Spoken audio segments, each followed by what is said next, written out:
Good morning all of you students. आज आपको मैं इंग्लिश ग्रामर में फिगर ऑफ स्पीच के बारे में बताऊंगा, ठीक है ना। फिगर ऑफ स्पीच को हिंदी बोलते हैं अलंकार। क्या बोलते हैं? अलंकार, ठीक है ना। देखिए जैसे फिगर ऑफ स्पीच को क्या बोलते हैं? अलंकार। इसके बारे में देखिए, a figure of speech is a departure from the ordinary form of expression और the ordinary course of ideas in order to produce a greater effect. यानी अब देखिए आपने इनमें पढ़ा होगा अलंकार क्या होता है, ठीक है। किसी की शोभा बढ़ाना, ठीक है ना। जैसे कि देखिए फिगर ऑफ स्पीच को हिंदी में अलंकार कहते हैं। अलंकार का प्रयोग भाव प्रकाशन की शोभा बढ़ाने के लिए किया जाता है।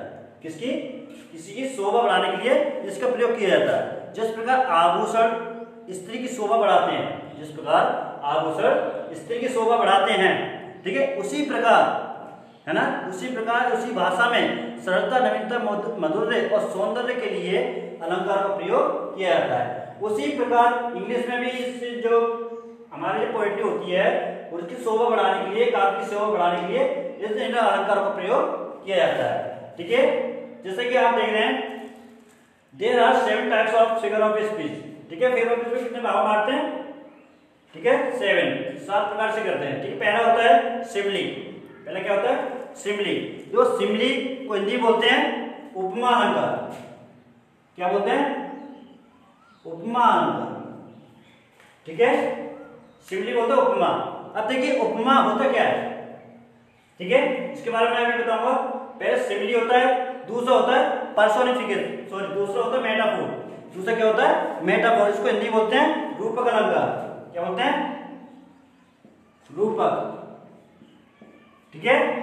दूसरा होता है रूपक। तीसरा होता है पर्सोनिफिकेशन। पर्सोनिफिकेशन को बोलते हैं मानवीकरण। क्या बोलते हैं? मानवीकरण, ठीक है ना, मानवीकरण। जिस प्रकार हिंदी में काव्य की शोभा बढ़ाने के लिए उसका प्रयोग किया जाता है, उसी प्रकार इंग्लिश में जो पोएट्री होती है उसकी शोभा बढ़ाने के लिए, काव्य शोभा बढ़ाने के लिए इन फिगर ऑफ स्पीच का प्रयोग किया जाता है, ठीक है ना। और चौथा होता है आपका एपोस्ट्रोफी। एपोस्ट्रोफी को बोलते हैं संबोधन, ठीक है ना। इन सभी के बारे में बताऊंगा पहले, ठीक है। इनके बारे में सुन लीजिए। संबोधन, ठीक है ना। एपोस्ट्रोफी को हिंदी में क्या होता है? संबोधन। और पांचवा होता है ऑक्सीमोरन। पांच क्या होता है? ऑक्सीमोरन यानी विरोधाभास, ठीक है ना। क्या बोलते हैं इसको हिंदी में? विरोधाभास,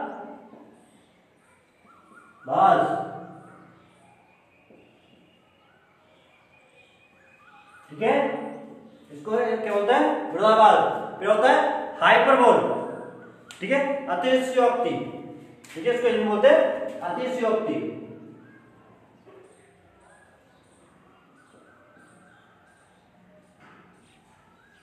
हाइपर का मतलब क्या होता है? बढ़ा चढ़ा कर बोलना, है ना। अतिशयोक्ति होता है यानी बढ़ा चढ़ा कर बोलना। ऐसे इसमें जो कोई भी बात बढ़ा चढ़ा कर बोली जाती है वो हाइपरबोल होता है। इसके बारे में सबको बताऊंगा मैं भी। सातवां होता है आपका ओनोमेटोपोइया यानी ध्वनि सूचक। क्या होता है? ध्वनि सूचक,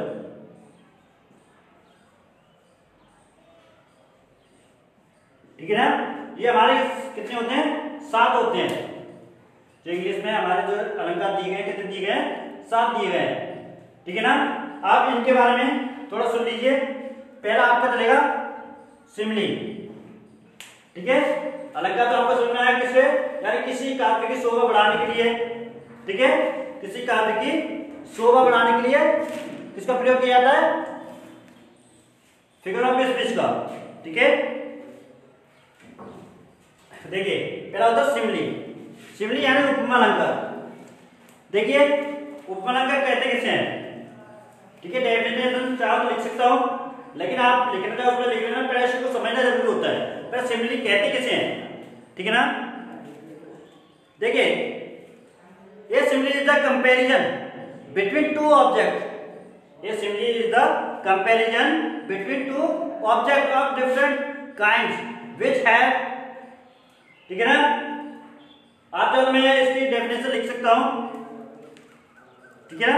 देखिए different kinds which have at least one point in common the word as like और सो आर यूज्ड कंपैरिजन।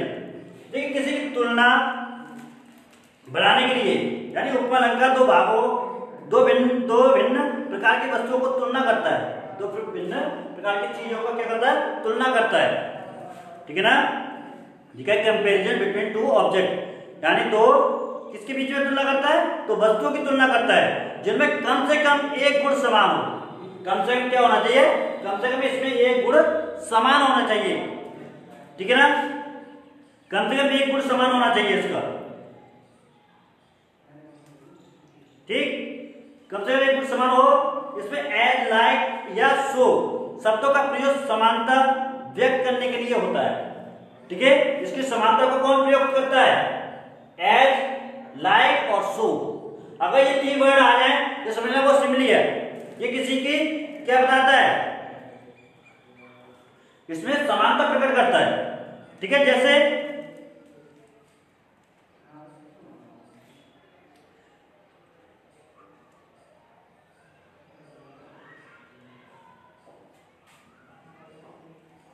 देखिए वे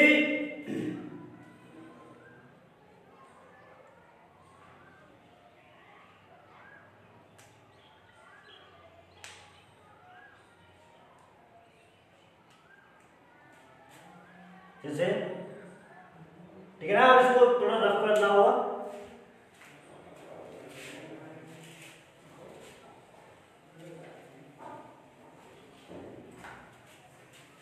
देखिए सिमिली जो है इसके बारे में, इसमें इसके पैटर्न कैसे करोगे। अगर वाक्य में एज, लाइक, सो अगर ये तीन वर्ड आ जाए, समझना वो उपमा अलंकार है, यानी किसी की समानता बता रहा है। क्या बता रहा है, समानता बताता है। जैसे she is as close, she is as fresh as dew, ठीक है। देखिए अब पहचान कर रहे, एज आनी ये समझ लेना, ये कौन सा है, सिमिली है, ठीक है ना। और दूसरा आपका क्या था, रूपक, ठीक है, ये मेटाफोर।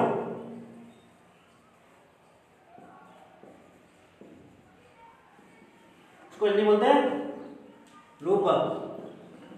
देखिए रूपक अलंकार कहते किसे हैं,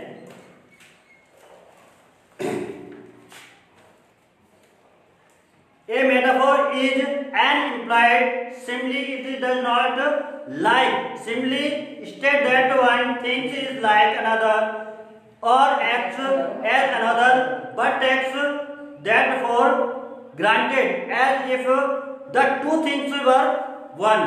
यानी रूपक जो मेटाफोर होता है वो एक प्रकार का लुप्त या छिपी हुई सिमिली है, लुप्त या छिपी हुई सिमिली होती है, यानी उपमा होती है। ये सिमिली की तरह ये नहीं होता बनाई थी कि एक वस्तु दूसरी की भांति है, परंतु ये प्रकट कराते हैं कि दोनों वस्तुएं एक ही हैं, ठीक है। ये सिमिली की तरह क्या नहीं करती, ये सिमिली की तरह ये नहीं बताती कि एक वस्तु दूसरी की भांति है, परंतु ये प्रकट करती है कि दोनों वस्तुएं एक ही है, यानी समान है, ठीक है। यानी लाइफ इज ड्रीम, जैसे कि लाइफ इज ड्रीम, जीवन क्या है, स्वप्न है, यानी सपना है, ठीक है, ठीक है ना। जिंदगी क्या है, सपना है, ठीक है। जैसे the camel is the ship of the dessert, ठीक है ना। यार जो इसको जैसे कि देखिए the camel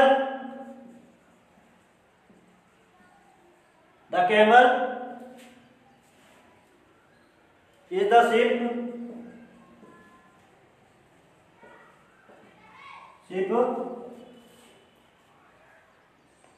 of the desert,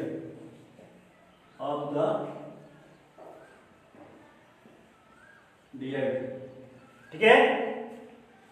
अब देखिए ऊंट को रेगिस्तान का जहाज कहते हैं, ठीक है। ऊंट को किसकी समानता की है, जहाज की, ठीक है ना। तो इसलिए कौन सा हो गया, मेटाफोर। ठीक है ना। बाकी आपके 5 बच्चे को मैं आपको कल बताऊंगा।